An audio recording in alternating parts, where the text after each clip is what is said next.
আমার ছেলে তো গেছে, আমার ছেলেকে তো পাবো না। আর আমাদের জীবনটা শেষ, আমাদের জীবন অর্ধেক হয়ে গেছে। আমরা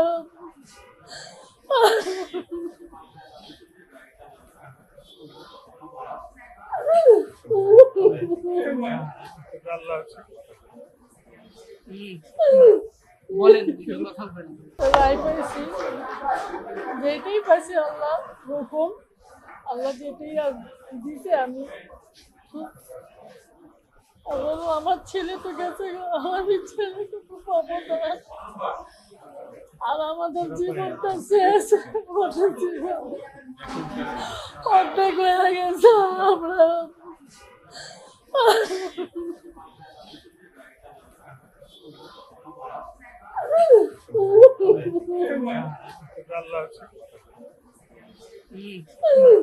বলেন 12টা বছর পর রায় পেলাম, কিন্তু পুরোপুরি ভাবে রায় পেলাম না। অনেক আতঙ্কে ভুগছি আমরা।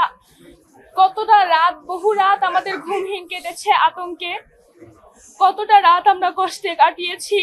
বিভিন্ন মানুষ হুমকি ধামকি দিচ্ছে, কিন্তু এটা আমাদের পরিবার জানে, উপর আল্লাহ জানে আমাদের উপর কি যাচ্ছে।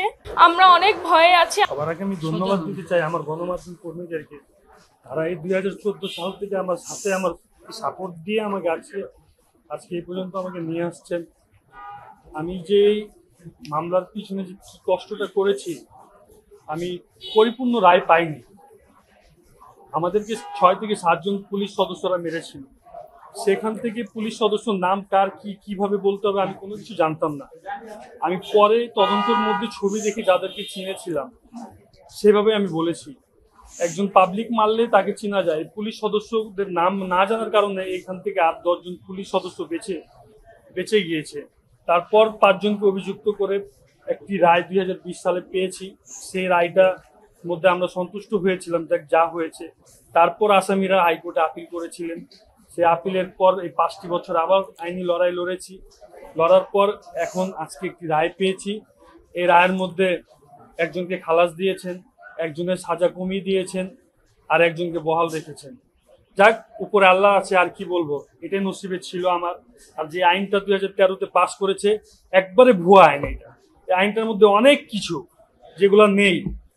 যে ভিকটিম পরিবার যে আইনটার মধ্যে সান্ত্বনা পাবে কোনো কিছু নেই কোনো ক্ষতিপূরণ নেই, কোনো আইনের মধ্যে হেফাজতে সাজা, নির্যাতনের সাজা আছে। তো পুলিশের হেফাজতেই তো মৃত্যু হয়েছে, নির্যাতন তো হেফাজতে নিয়েই করেছে। এই হেফাজতে কোনো সাজা নাই। আইনের মধ্যে অনেক আইনের মধ্যে বাধা, যে আইনটার মধ্যে আমি সন্তুষ্ট না।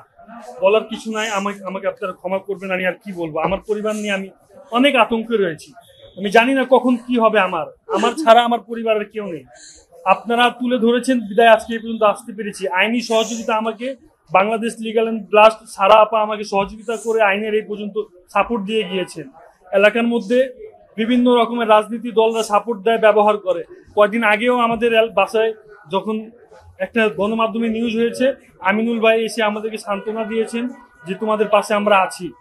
তো তারপরও আসামি পক্ষ সন্ত্রাসীদেরকে লেলিয়ে দিয়েছে আমাদের পিছনে। গত 2 দিন আগেও আমার বাসায় এসে আমাকে হুমকি ধামকি দিয়েছে। সিসিটিভি ফুটেজও আছে যে নাম সরাই দিতে। মানে কি একটা দেশের মধ্যে আসি বলতে পারবো না। আমাকে যদি কেউ ভিক্ষা দিয়ে আমার পুরো পরিবারকে এই দেশ থেকে বিদায় দিয়ে দিত অন্য কোনো দেশে, আমি অনেক হ্যাপি মনে করতাম। এই বলে আমি শেষ করছি।